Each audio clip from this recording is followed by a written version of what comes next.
Hi, everybody. So, welcome back. What can I tell you?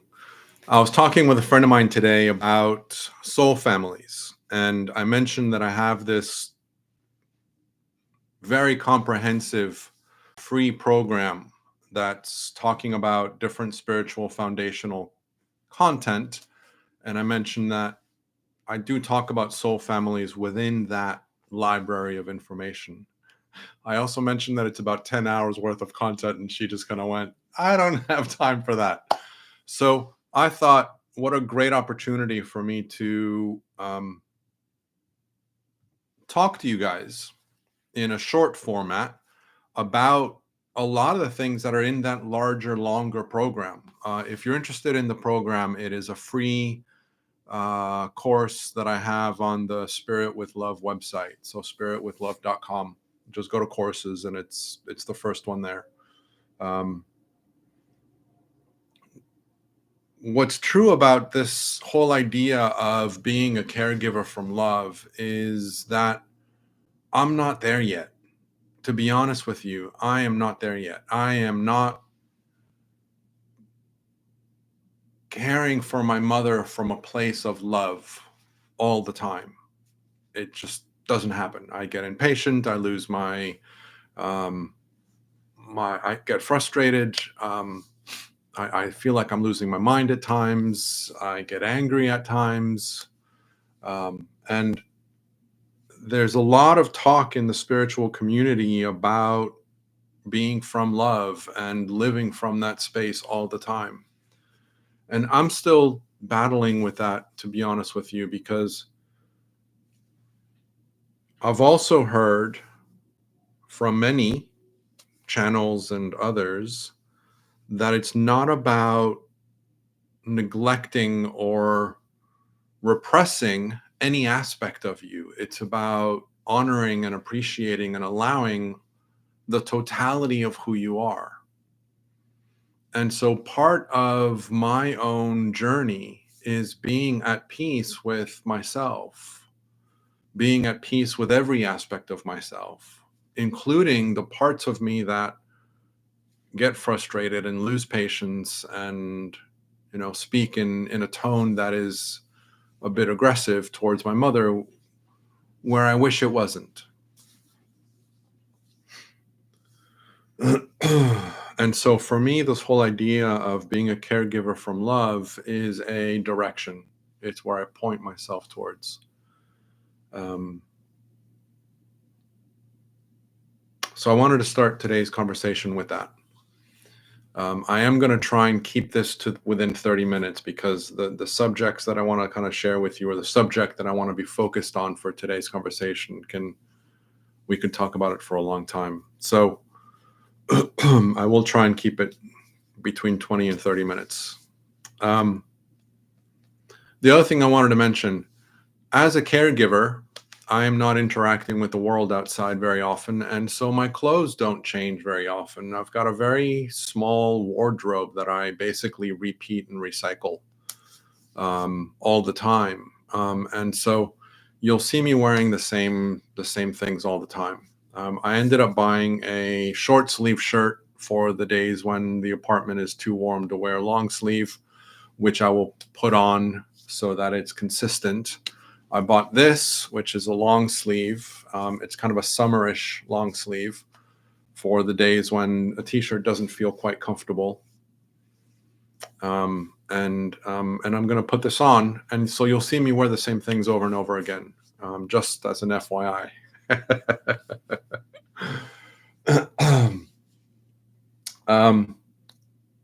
Okay, logistics aside, soul families. And we can talk about soulmates within this whole conversation as well, because they're interlinked.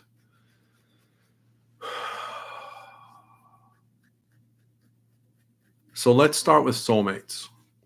So a lot of people have the idea that soulmates are these loved ones that come and are the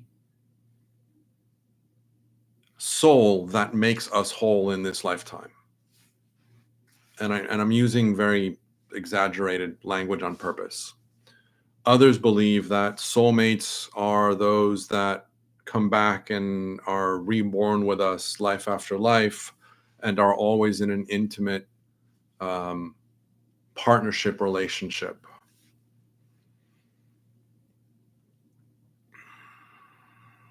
And there's others that have the idea that there's only one soulmate.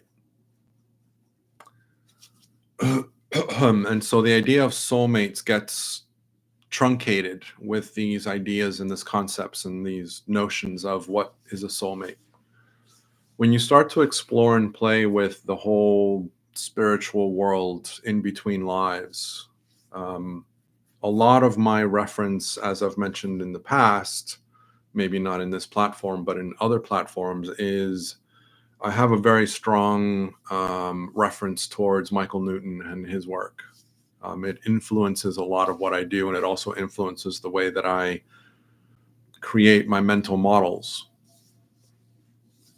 the way that I'm creating my mental models of how I am relating to the information around me and to the world around me, what it means to be both spirit and human, for example.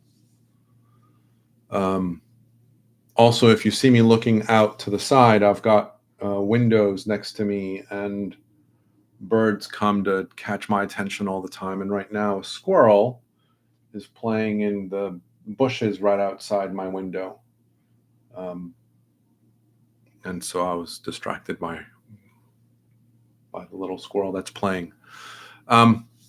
So soulmates, when you start to explore this world, you come across a number of ideas that seem to resonate with me. And so everything that I share with you is stuff that resonates with me. Is it truth? Probably not.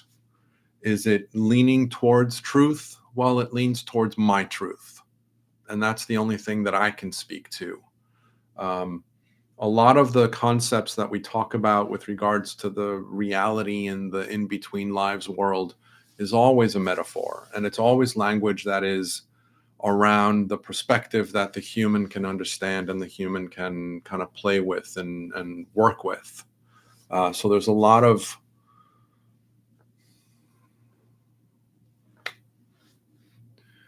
language that's used that may not be exactly accurate in the real experience of in between lives, but for the most part, we will never really know what that is until we actually transition back to the other life, because our experience is through our human experience, our human awareness, our awareness that's linked to our humanity. However you want to play with that. Anyway, I'm getting distracted. So soulmates.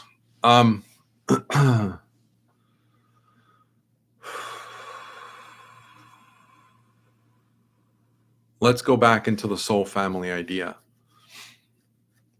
One of the ideas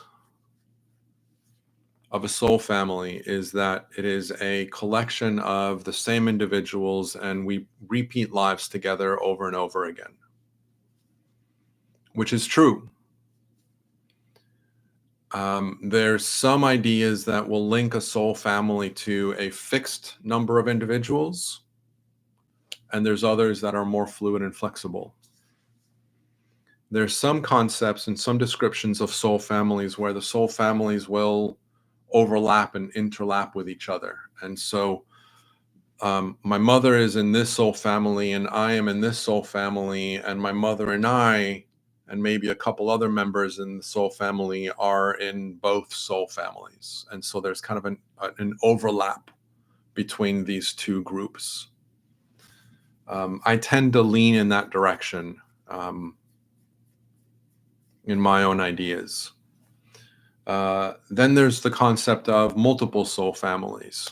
And so let me kind of play with the Michael Newton idea a little bit. And of course, this is years since I read his work, and so it may not be an accurate representation of his model, but it is kind of leaning in that direction. So when our souls are formed, let me rephrase this, let me use language that's more clean.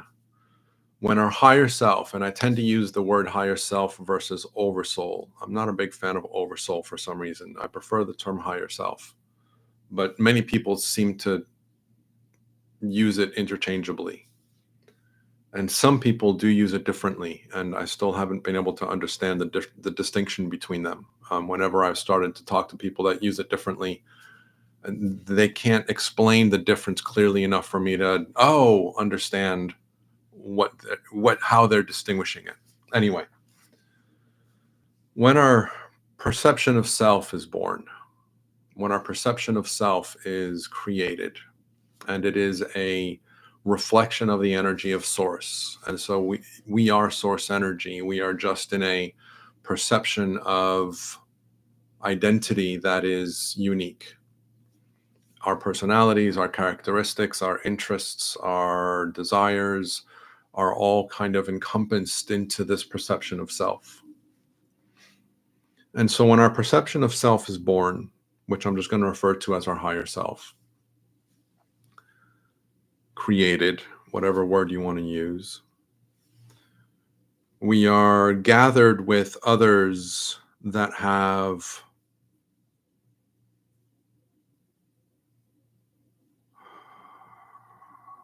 energies, personalities, interests, vibrational signatures that work together.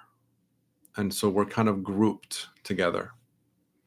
And so this is the beginning of your soul family. The soul family can be of any size, say 10 to 30 people. Maybe it's more, maybe it's less. And there's different models. And so just kind of stay within this metaphor. Assume that the primary soul family that I'm describing right now is, say, 30 individuals. And I'm just going to call them people. As these souls develop within this soul family, you're going to start leaning towards a smaller group within that soul family.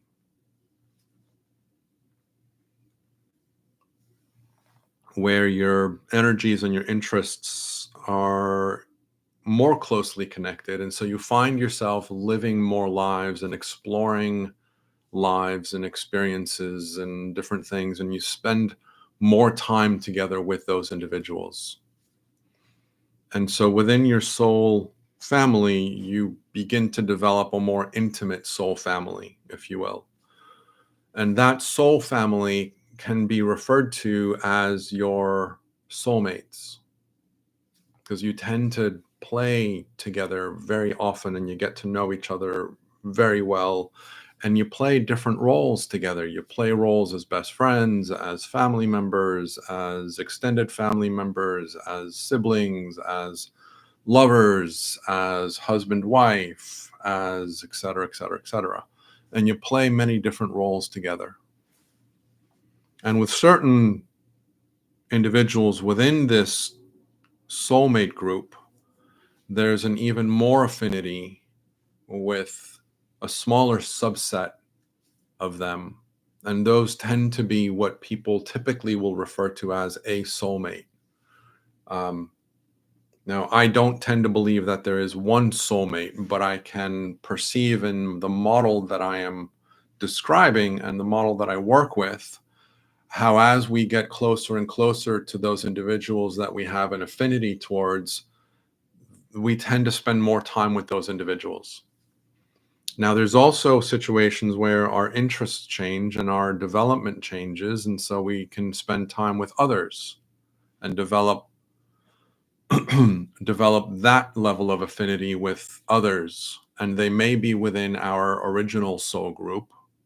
And at this point, we've started to play with other members and other soul groups and other soul families in lifetimes, and so we start to develop a relationship with those other groups.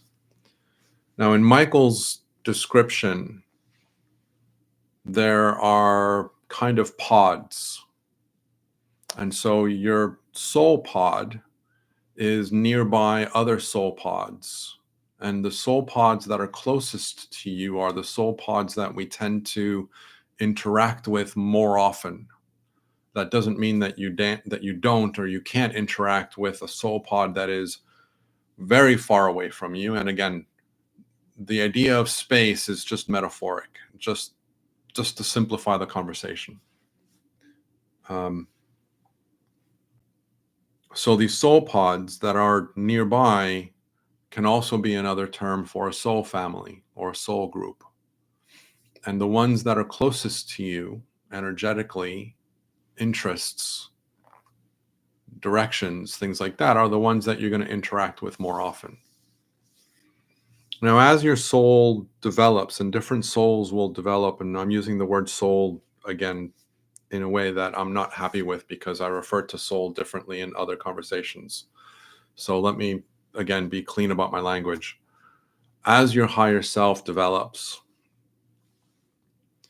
your higher self goes into, and everybody develops in different speeds and at different ways and in different times. And so there's members of the soul group that are going to develop interests that bring them outside of the soul group, interests that will bring them into other groups. So, say, for example, I am interested in healing. And so, as I develop my skill set within my soul group and my soul family and my soulmates, as I develop myself and my awareness expands, my higher self becomes more experienced. Again, this is all metaphoric. It's not linear in the way that our humans understand it.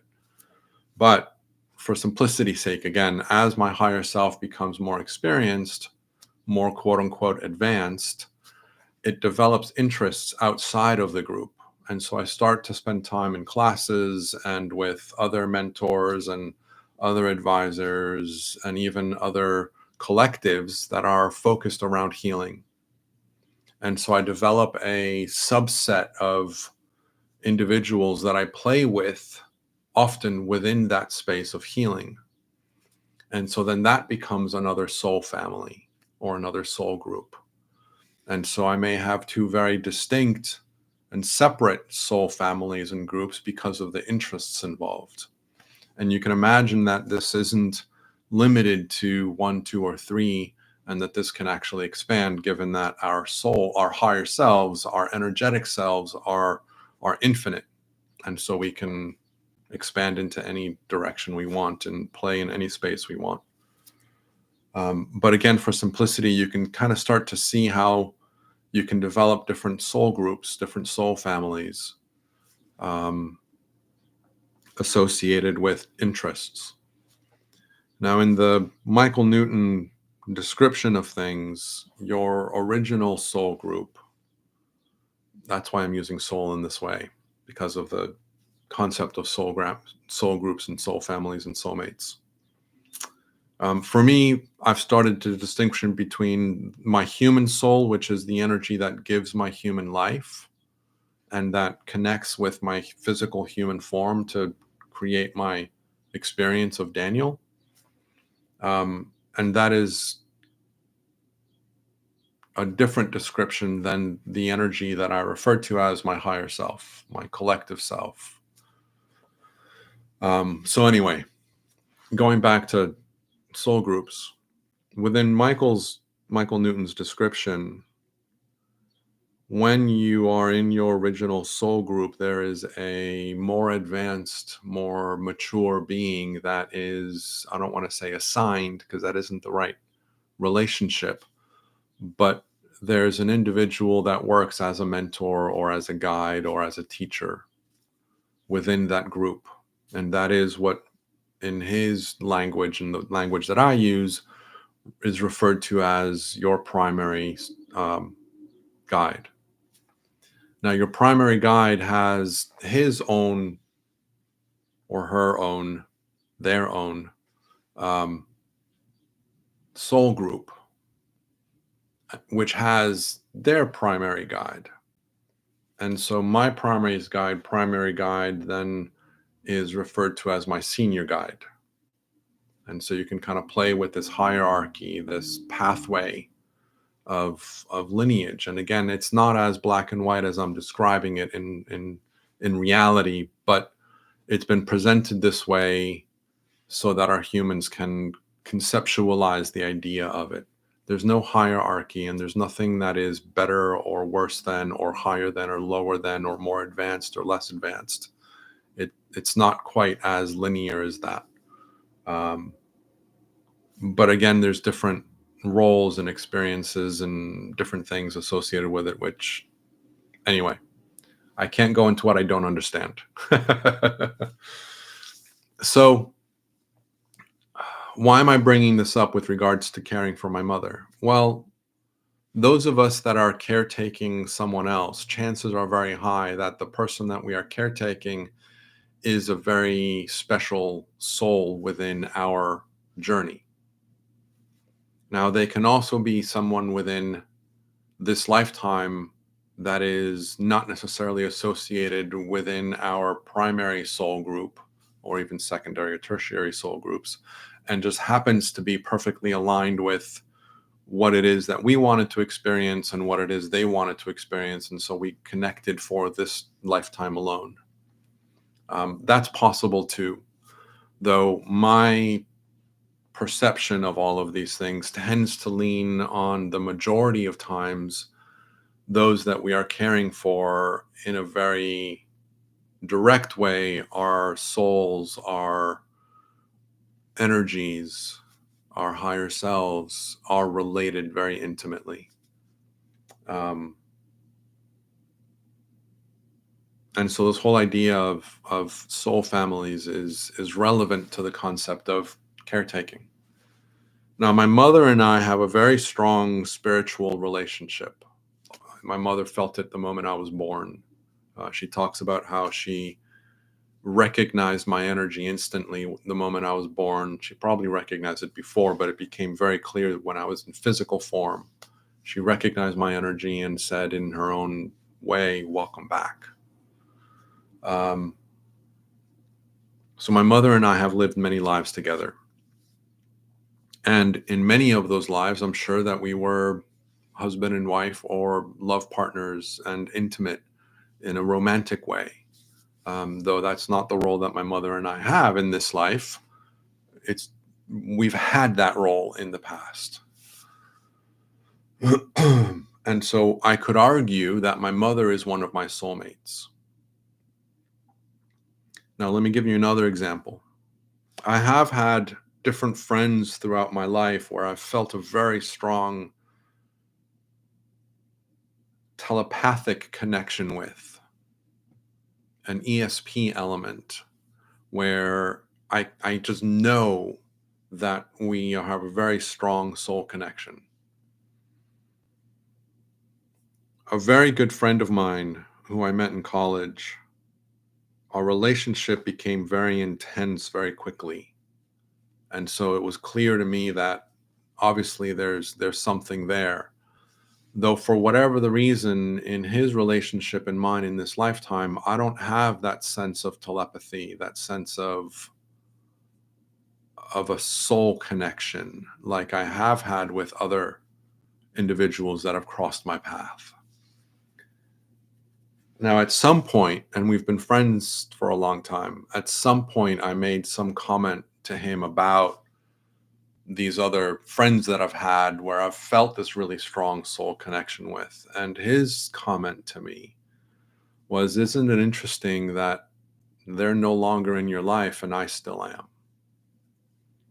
And that helped me to shift my idea of the relationship that our souls have together. Because again, I was falling into this misunderstanding of soulmates means strong spiritual connection, strong telepathic connection, a strong, very visceral soul connection. And so my friend very innocently, and I don't know if he even remembers this conversation, very accurately shed light on the possibility that he is likely a very close member of my soul family, even if we are not experiencing, or I'm not experiencing, that level of recognition of the soul in the same way that I have with other people that have crossed my life.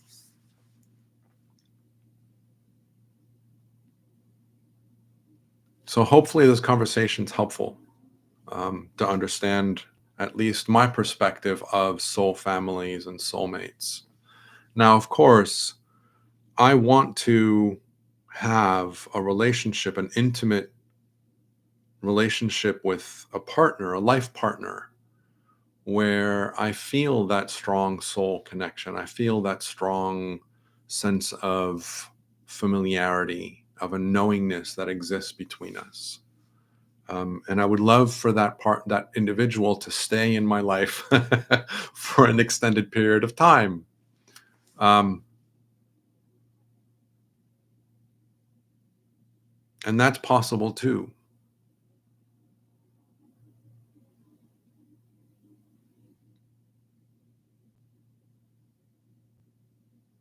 The roles that we play with each other as soulmates is profound.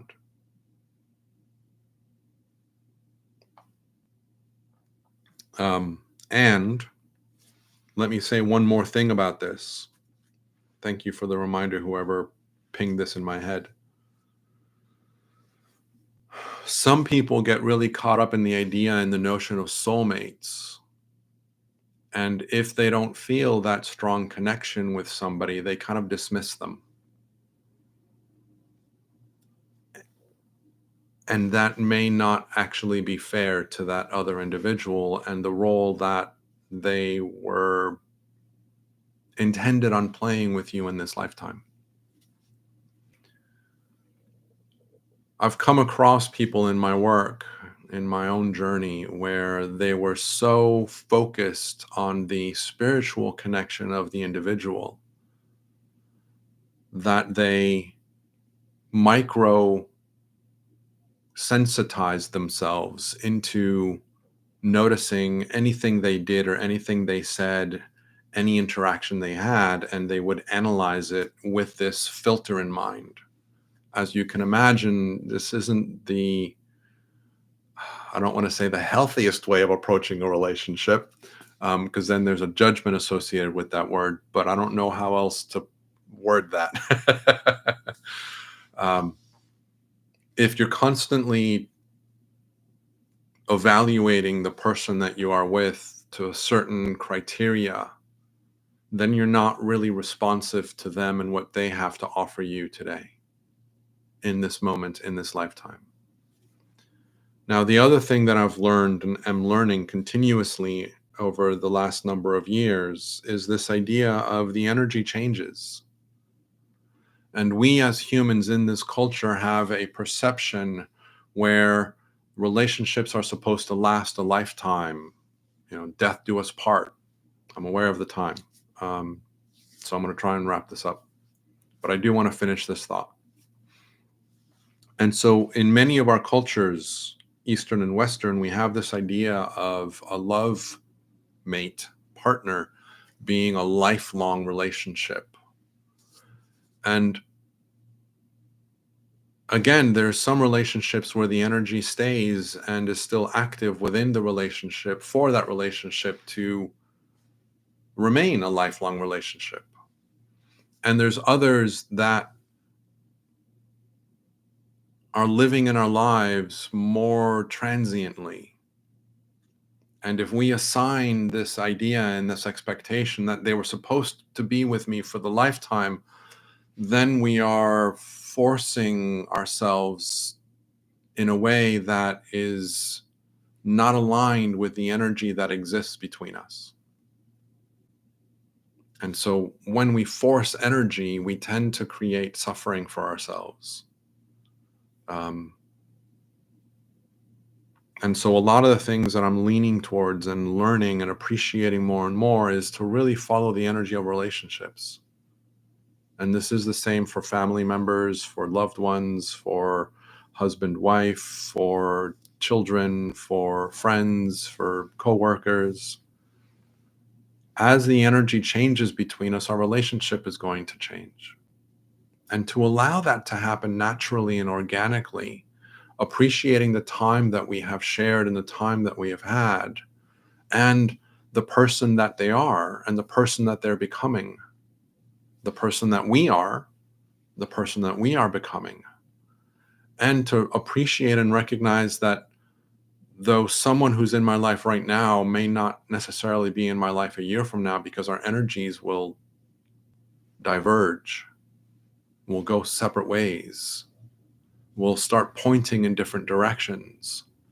It's really looking at how just because I was engaged to be married to someone and they're no longer in my life doesn't mean that that's the end of my relationship journey.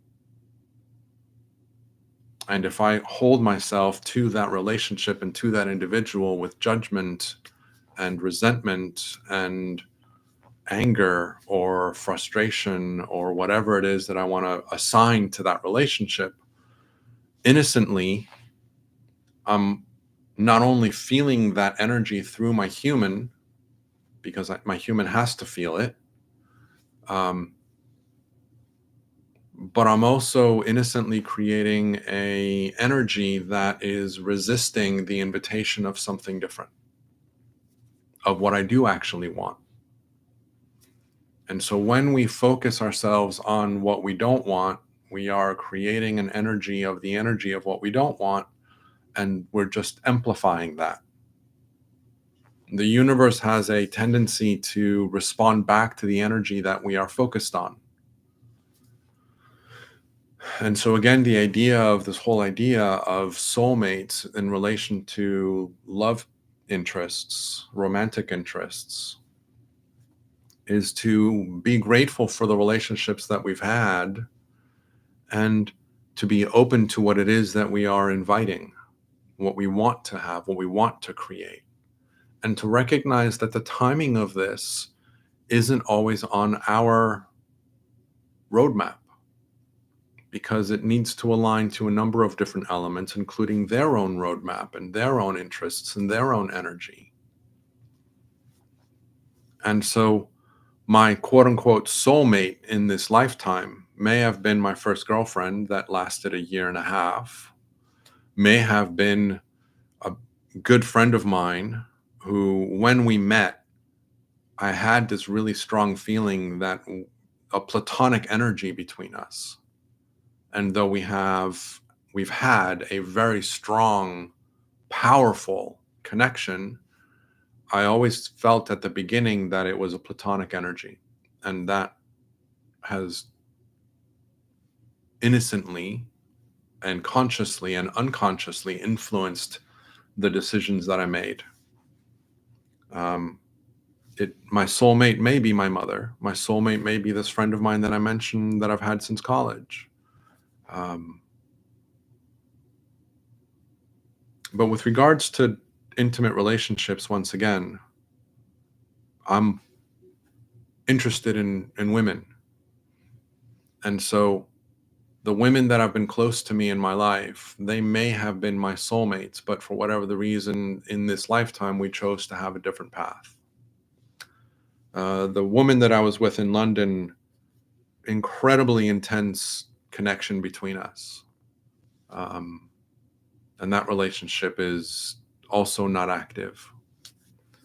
The relationship of the woman that I was engaged to was strong, but not as strong as any of the other three that I mentioned, interestingly enough.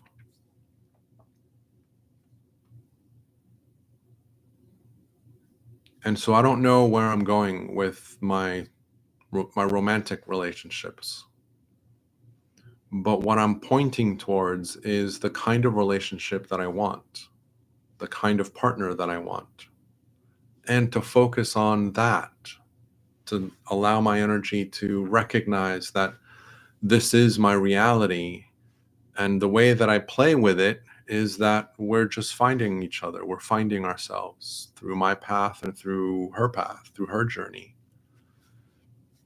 And our paths will eventually intertwine.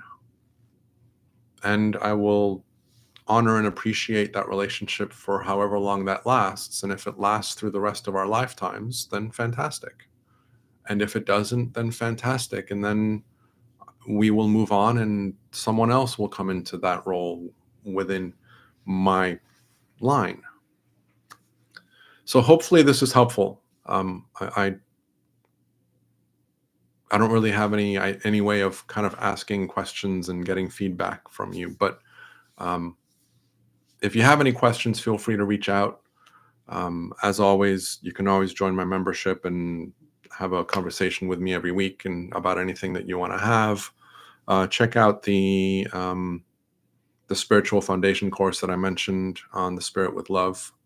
And I also have another free course on my own website, danielmartinezstall.com or dms.lol, which talks about kind of the secrets of life and mind, starts to give you a foundation for how the system of life works, which is also very helpful. Uh, it's a written program, written course. So that's available on my website too. So anyway, I will leave you here for now. Sorry that I extended past the 30 minutes. Thank you guys for listening. Hopefully this is helpful. As always, if you have any questions, feel free to reach out and I can always address them in a future episode of this podcast. Um, all right. I will love you and leave you with being human, being spirit, simply being from love. Bye-bye.